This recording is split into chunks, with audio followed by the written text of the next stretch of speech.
Welcome to Capital Breakfast. And this is kind of strange because this person's in on their own for the first time ever. But we love it nonetheless. Let's hear it out for Miss Jesy Nelson. Yeah. On Capital Breakfast. Jesy, how does it feel being on your own here? I hate it. Oh, I mean, not being here. I hate it. Well, thanks for coming in.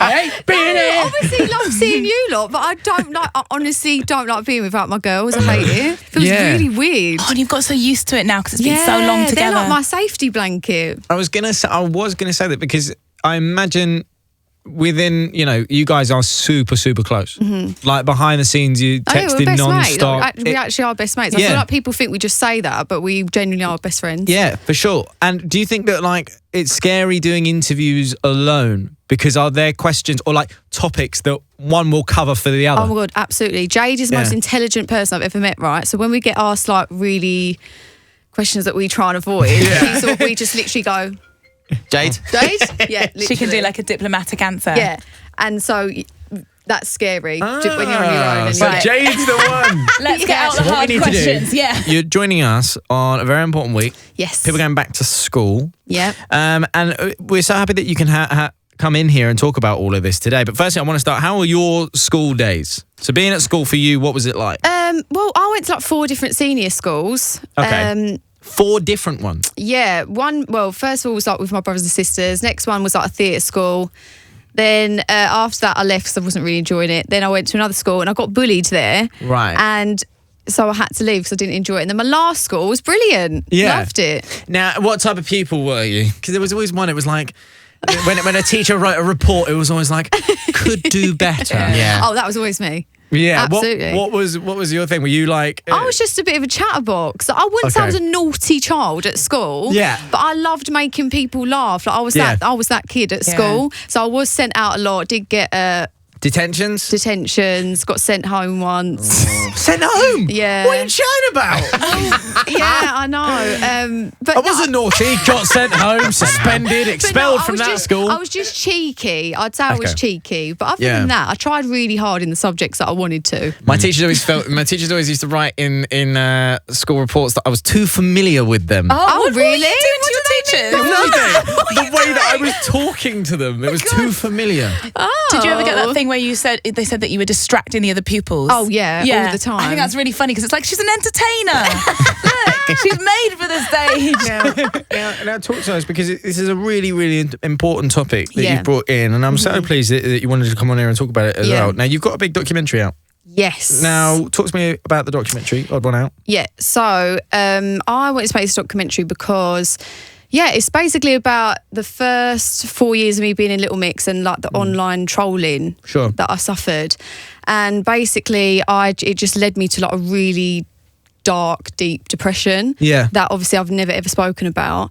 And yeah, obviously I've overcome that, but I feel like there's a lot of people that obviously suffer with mental illness and depression, and I feel like there's probably a lot of people out there that think there isn't a light at the end of the tunnel and think there is no way out. And I wanted to make this documentary to let people know that there is, and just to make people aware of the effects that it has on people when you do just say one comment, and you might be joking around with your friends, or you generally might be wanting to say it to actually hurt that person, but I want people to know generally the effects that it has on people, because it's not okay. Just because you're behind a mobile phone or a computer screen, would you really go and do that to that person's face? So of course they wouldn't know. So when I want to talk about it as well. So obviously those first 4 years. Yeah. You're saying. So it was that first 4 year stint that was really, obviously, did you find it was as you became more successful, or was it from the get-go? And where were you seeing it? No, Joe, it was from the get-go. So as soon as we did our first live show on X Factor, so I've never been a little technophobe with social media or anything like that. Yeah. And I feel when we got into Little Mix, that was when Twitter and all that was getting quite big. Yeah. And we got told, we got given these mobile phones, and they were you've got to have Twitter because, people need to get to know Little Mix and you girls individually. Yeah. Anyway, and I just remember we did the first live show, and remember being in the house at the time, and everyone was gathering around watching their performances back online. Yeah. And someone was oh look, you can read what people are saying about your performance. So I just thought people would either it would be oh yeah, they're good, or no, they're all right. Yeah. When we went onto the comments, every single comment was about the way I looked. It was nothing about us as a group or our singing. It was literally like, Jesy is repulsive. Jesy looks deformed. Like, I wish she'd chop her head off. She looks absolutely disgusting. I don't want to look at that girl anymore. And it was just like, I just didn't know. I remember at that time feeling like, what, I don't know what I've done wrong. Like, I don't, because I'd never had a problem with the way I looked before social media. And then, I got social media and everything changed. My confidence, like me as a person, didn't want to go out, missed work, missed shows. And I thought that's just stuff that happened at school. Do you know what I mean? So when I was on social media and I saw it from like grown women, grown men, like women with children, like mums and dads, I was just like, whoa. And it really affected me mentally, because I thought, well, God, if they're saying it, it must be true. Like, because the only way I could kind of make myself feel better about it is when I would see like girls or like kids doing it, because I used to think, okay, like I just felt like that's what kids do at school. But when it was adults, I couldn't get my head around it. It was fun. It was like you'd left that part of your life. Yeah. Would you go to your parents and talk about this? Like I think my mum knew what was going on, but she didn't know what to do. Sure. Like, she wanted me to come out of it. Like, she saw how happy I was before, and then to see this confident, bubbly girl go from someone who she didn't even recognise was really hard for her as a mum. And so, for her, she was just like, I just want to take her out of it, but I didn't want to. Because I thought, if I come out of this, I'm only going to make it worse for myself, because I didn't know what to expect if I was to come out of it. And then I thought, am I going to draw more attention to myself? So it was just like a never-ending like spiral of... And what you say about it being something, you can all relate, you've all been through it. The thing is, that's not true, Jesy, because not everyone's in that position, where you're performing in front of millions of people every single week.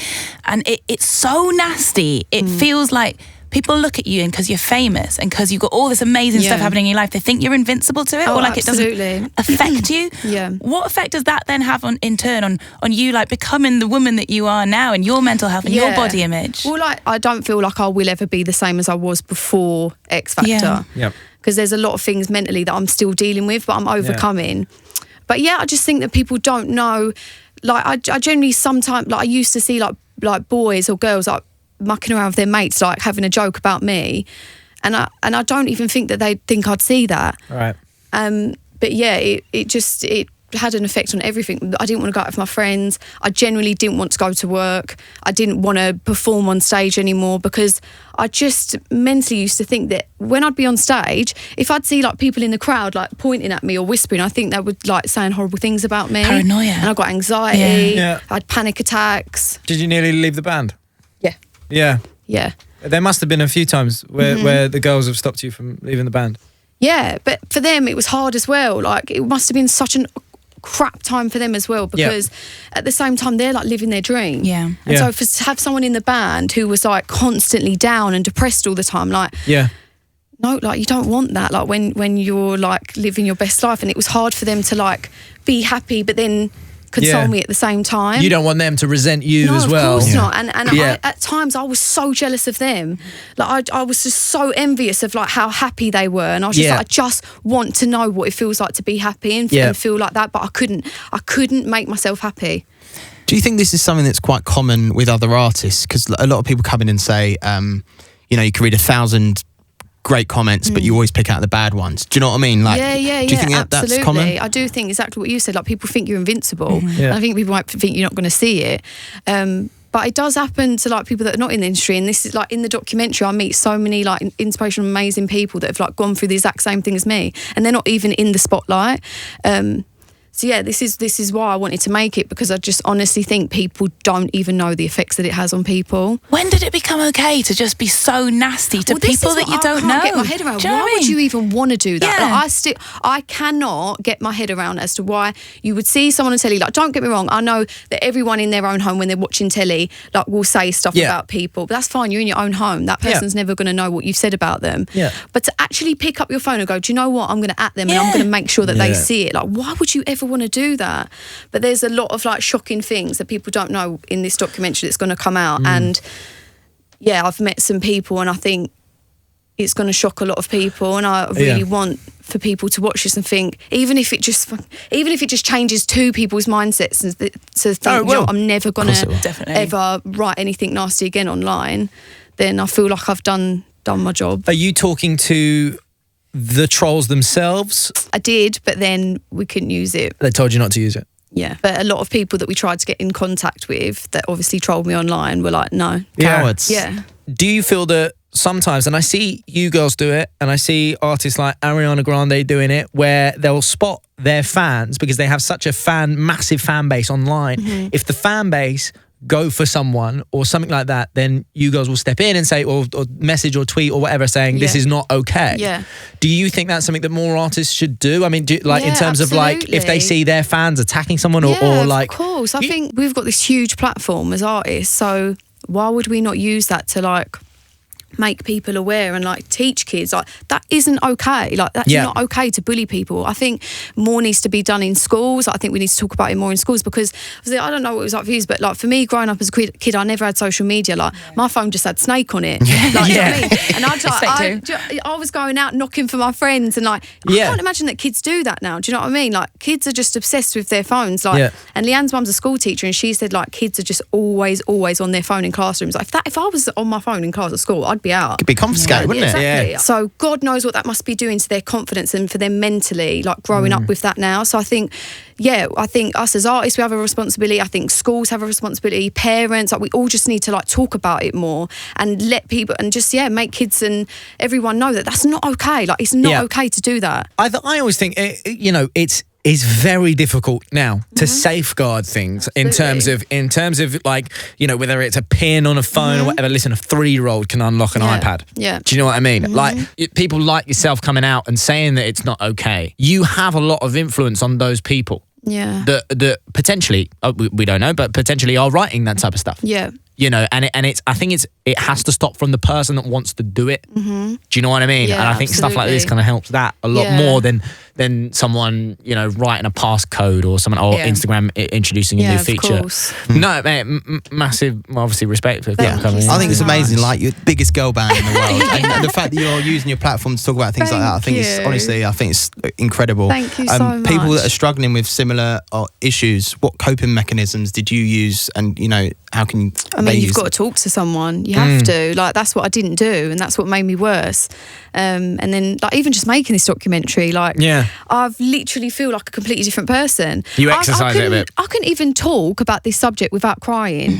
Right. And like the fact that like I don't even get upset about it anymore. Like the fact that I can openly talk about it and feel like proud and confident when I'm talking about it, instead of feeling ashamed and embarrassed, is like a massive step for me. And like making this documentary has taught me that you do just need to talk to people, like whether it be friends, whether it be I don't know, like family or like a therapist. Just like there is help out there, and like you do have to talk to people, because keeping it in will just make you feel a lot worse. Chris did some work for mental health charities as well. I saw recently online he was supporting you, he was defending you. It must feel so good, and it's so important to have someone back in your corner like that. Yeah, absolutely. He's honestly, he's incredible. Like, and he's just been so lovely throughout. He's in the documentary, but he's just been so supportive throughout the whole thing. He's just amazing. But I just think it's really important to have like real people around you. Like you don't need to, like, even if you are struggling, don't speak to people online about it. Speak to real people, like friends, family, loved ones. If you had to sum it up for you, like what was the main thing? What was the main bit of takeaway that you had from making this documentary? Before making the documentary, I was like mentally like overcoming certain things. Yeah. There's like, I know this sounds ridiculous, like even the picture that I posted not that long ago from X Factor, if you'd have asked me to do that 6 months ago, I would have been like, absolutely not, because I honestly like despised that version of me. Yeah. But only because of the way people made me feel. Yeah. And now like I don't care. Like I love that version of me, and I thought I would never be able to say that. Yeah. Can we see more presenting from you in the future? Oh yeah. Come and do a show here. Yeah. I'd love that. Yeah, great. But with docs, is that what you want? Do you want to do more docs? Honestly, I don't know. I loved doing it. I mean, it was very like long and emotional, quite draining and emotional, but it was very rewarding at the same time. So yeah, who knows? Listen, mate. Cannot wait. Thank Odd you One so Out much. airs 12th of September, BBC One, 9 p.m. What a slot that is, by the way. BBC One, 9 p.m. Baby. Yeah, well done. Let's hear it for Jesy Nelson, everyone.